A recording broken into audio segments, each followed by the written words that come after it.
We're all used to talking about men in powerful positions, but today we're going to focus the spotlight on the other sex.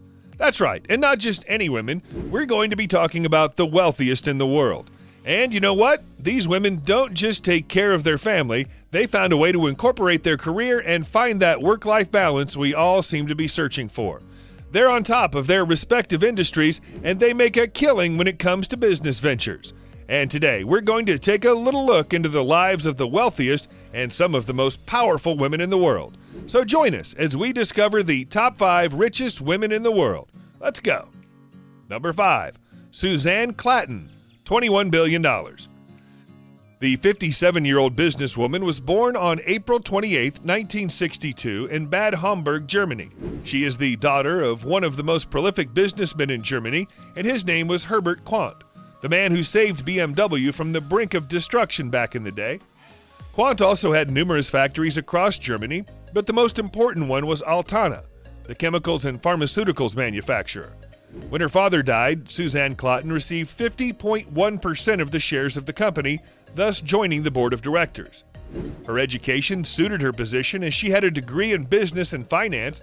Later, she worked for the advertising giant Young and Rubicam for 3 years.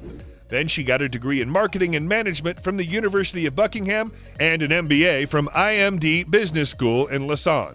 Armed with the right skill set to run her father's company, she turned Altana into one of the top 30 companies in Germany, then sold the pharmaceutical activities of the company for 4.5 million euros, which she later distributed to the shareholders as a dividend.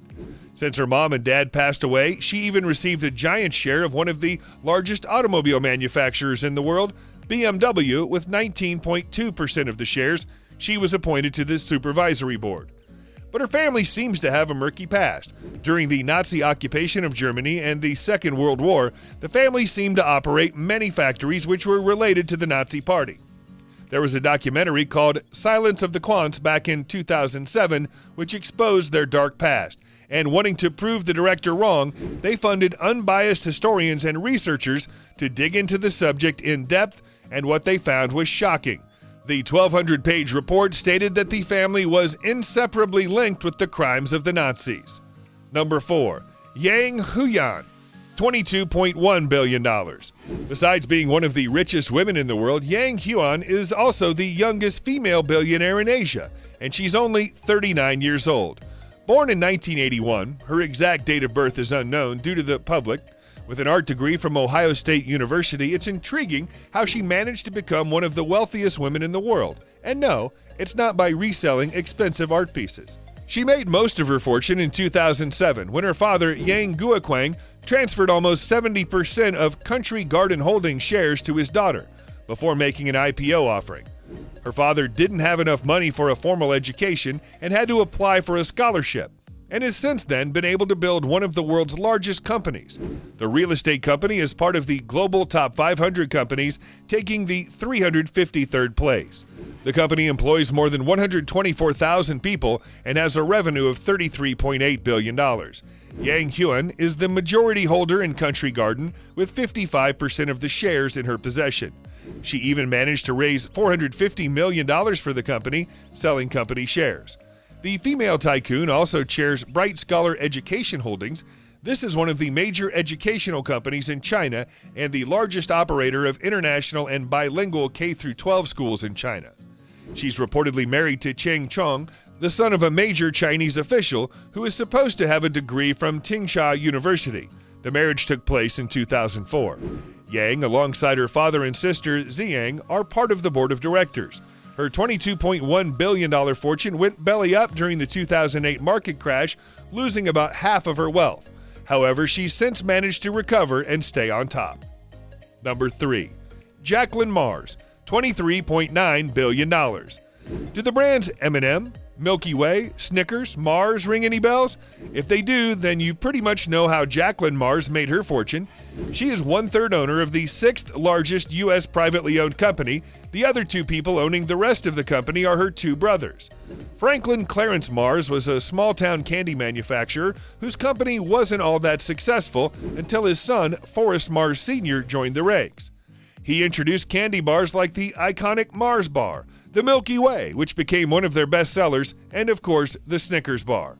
Jacqueline Mars is the 38th richest person in the world, and she's currently 80 years old. She was born on October 10, 1939, and got an anthropology degree from Bryn Mawr College. She retired in 2001, but even though she's not actively managing the company, she still serves as one of the senior advisors to Mars Inc. She was married twice in her lifetime and had 3 children. Currently, she's single and focuses on donating money through the Mars Foundation. Some of the spheres where she likes to donate funds include education, arts, culture, and environmental conservation. She is a trustee of the U.S. Equestrian Team and sits on the board of directors for the Washington National Opera. She has her hands full, and she is a very active member of society. But in 2013, Jacqueline was in a car accident. She apparently fell asleep at the wheel, and her car hit a Chrysler with 6 passengers, killing one of them, and the pregnant woman in the car had a miscarriage. Upon later investigation, authorities confirmed there were no traces of alcohol or drug use. Thus, the accident might have also been caused because the elderly woman blacked out. Number 2. Alice Walton, $44.4 billion. The heiress to Sam Walton's legacy, the Walmart Inc. company, Alice Walton is the 2nd richest woman in the world.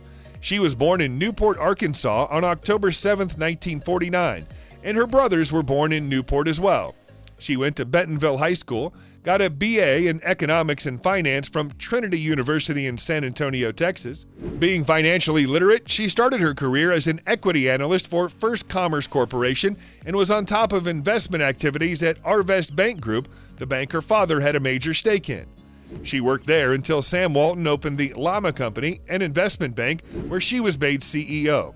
As such, when the Northwest Arkansas Council decided to open a $109 million national airport, she wrote a check for $79 million, and her father contributed $15 million.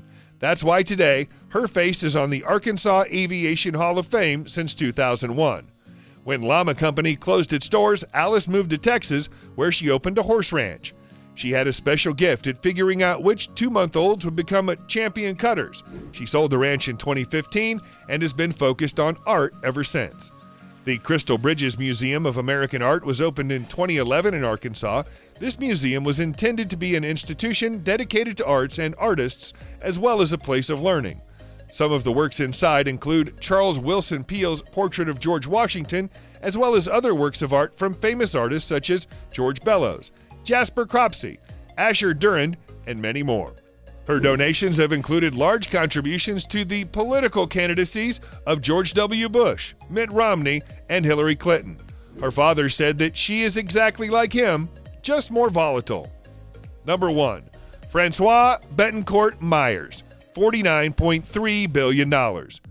When the elderly queen of L'Oreal, Lillian Bettencourt, died on September 21, 2017, a long legal battle ensued, and a lawyer who was friends with her mother helped her gain the majority ownership of the cosmetics empire that is L'Oreal.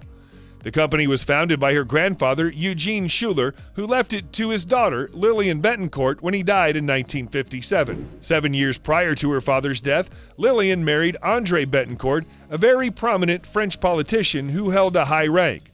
The company has 86,000 employees and a revenue of 29.87 billion euros. The company's stock trades on the French stock market, or formerly known as Euronext Paris. Around half of this empire is now under the ownership of Francoise, but she is not your typical CEO.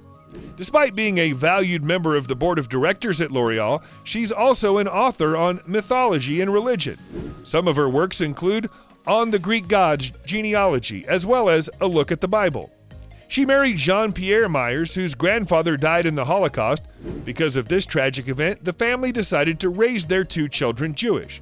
The wedding was a bit controversial because of the fact that the grandfather of Francoise and the founder of L'Oreal was linked to the Nazi movement in Germany during World War II. So that's our list, guys. Which of these female billionaires inspired you the most? You can tell us all about it in the comments section below. If you'd like more videos like these, don't forget to subscribe and hit the bell icon so you never miss any of them. And as always, thanks for watching, guys.